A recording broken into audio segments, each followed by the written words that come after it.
বল পয়সা দিতে পারি। যাই হোক, আসুন একটু এমন কিছু বলো যেটা আমিও বুঝতে পারি। আচ্ছা, বাবা শিব জানেন? হ্যাঁ। বাবা শিবের বাহনকে আপনারা কি বলেন? ষাঁড়ই তো বলি। হ্যাঁ, আর আমরা কি বলি?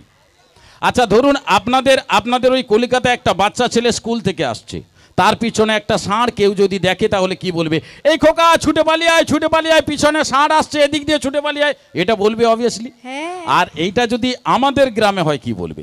একটা বাচ্চা ছেলে স্কুল থেকে আসছে, তার পিছনে একটা ষাঁড় কেউ যদি দেখে ফেলে, ও ভাইয়া ছুটে পালিয়ে আয় রে, ছুটে পালিয়ে আয়, পিছনে আড়িয়া সেটা গুতি দিবে, ভাইয়া ছুটে আড়িয়া গুতি দিবে আড়িয়া। আড়িয়া? হ্যাঁ, এই তো পারছো তো। আরে ওই সিং থাকে না ষাঁড়ের, হ্যাঁ এই জন্য এটাকে সিং ছাড়া আড়িয়া। কে টাক দেখি, হ্যাঁ এটা কি ও তোমার জাংলাবি বনি জানি। হ্যাঁ, আজকে আপনাদের কাছে অনুষ্ঠানে এখন সেই কথাই বলবো। তবে হ্যাঁ, বিশ্বাস করুন দাদা, কয়েকদিন আগে আমি একটা জায়গায় অনুষ্ঠানে গেছিলাম, সেখানেও আমাকে বন্ধুরা গানের রিকোয়েস্ট করেছিলেন। তবে দাদা, সেখানকার বন্ধুদের গানের রিকোয়েস্ট সম্পূর্ণ আলাদা। তাহলে বলবেন কেন? বন্ধুদের গান আলাদা, সিঙ্গার আলাদা, তার শিল্পী আলাদা। আজকে আপনাদের কাছে সেই কথাটাই বলবো। তবে সত্যি কথা বলতে কি, অনেকে বলবেন যে সমুদা ওই দিনকের বন্ধুদের গানের রিকোয়েস্ট, গান, সিঙ্গার, শিল্পী এরা আলাদা গান। ঘটনাটা হচ্ছে ওই দিনকের বন্ধুদের মতো আমি আজকে একজনও কাউকে দেখতে পাচ্ছি না। ওই দিনকের বন্ধুরা ছিলেন আমার অনুষ্ঠান মঞ্চের ডান সাইডে আর বাম সাইডে যিনারা দাঁড়িয়েছিলেন, তারা প্রত্যেকেই অনুষ্ঠানের প্রথম থেকে ঢুকু করে ফুল ফিটিং। তাদের অবস্থা এইরকম। এবার সেই বন্ধুরা আমাকে গানে রিকোয়েস্ট করছেন, আমি তো অর্ধেক পাগল হয়ে গেছিলাম। আজকে সেই কথাটাই বলছি। আমি মঞ্চের মধ্যে কথা বলছি, প্রথমে একজন বন্ধু আমাকে ডান সাইড থেকে ডেকে একখানা গানে রিকোয়েস্ট করলেন। আমাকে ডাকছেন কিভাবে দেখুন, উনি তো ঢুকু করে ফুল ফিটিং, এবার তার স্টাইলটা দেখুন। আমাকে ও ঘোষক দা, ও টাকলু দা, দাদা এদিকে আসো, এদিকে আসো। আমি বললাম দাদা কি ব্যাপার, আপনি এরকম হচ্ছেন কেন? বলে দাদা, এই খোকন তুই মুখ সরা, তোর মুখ থেকে গন্ধ আসছে। একটা বাইরের লোক আছে না, আয়, তার মুখ থেকে গন্ধ আসছে, এ পাচ্ছে, এর মুখ থেকে বডি স্প্রে বেরোচ্ছে। আমি বললাম দাদা আপনার কি ব্যাপার বলুন। ওরে দাদা, সিঙ্গারের কাছ থেকে গান শুনছি, কিন্তু আপনার কাছ থেকে একটা গান শুনবো। আমি অসংখ্য ধন্যবাদ। বলুন দাদা আমি কোন গানটা গাইবো? ওরে দাদা একটা কাজ করুন, কিশোর কুমারের একটা বাউল গান করুন। আয় দাদা কিশোর কুমারের বাউল গান, এটা একটা। ওরে দাদা খুব দুঃখের গান, তোমার বাড়ির সামনে দিয়ে আমার বড়। আমি দাদা কান্দনি, আমি গান গাইছি। বন্ধুকে উনি তো ফিটিং আছেন, আনন্দ না দিলে আমার অবস্থা খারাপ, তাই বন্ধুকে আনন্দ দিলাম কিশোর কুমারের বাউল গান তোমার বাড়ির সামনে দিয়ে। এইভাবে ও প্রেমী তোমার বাড়ির সামনে দিয়ে,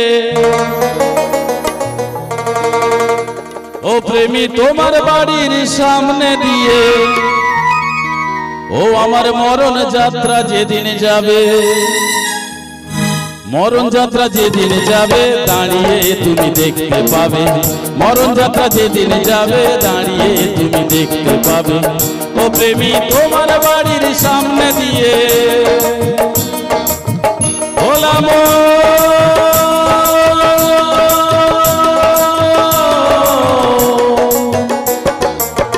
ও তুমি বারান্দাতে দাঁড়িয়ে থেকো, ভোলা মনে শেষ দেখাটা দেখতে পাবে, মরণ যাত্রা যেদিন যাবে দাঁড়িয়ে তুমি দেখতে পাবে, মরণ যাত্রা যেদিন যাবে দাঁড়িয়ে তুমি দেখতে পাবে, মরণ যাত্রা যেদিন যাবে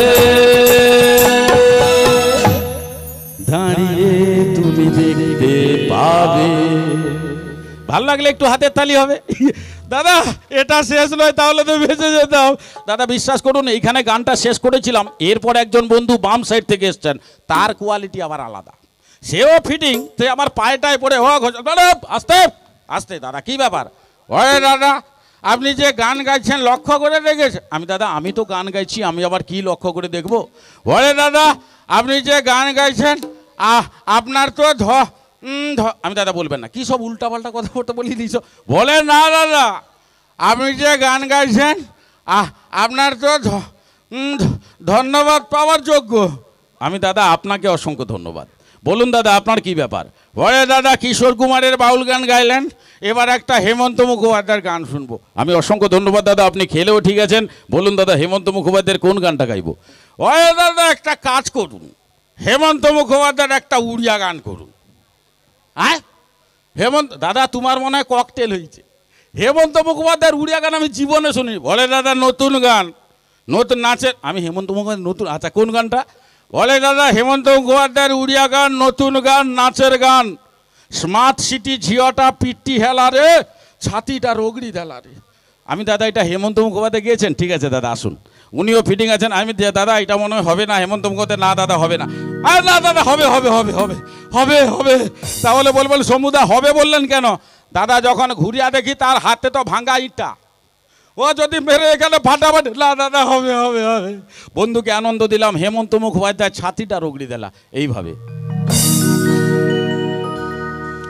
স্মার্ট সিটি ঝিওটা বিটি হেলারে, মেট্রো মার্কা মনটা মোর পড়ি গলারে, আখিরে আখিরে আজি পড়ি গলা।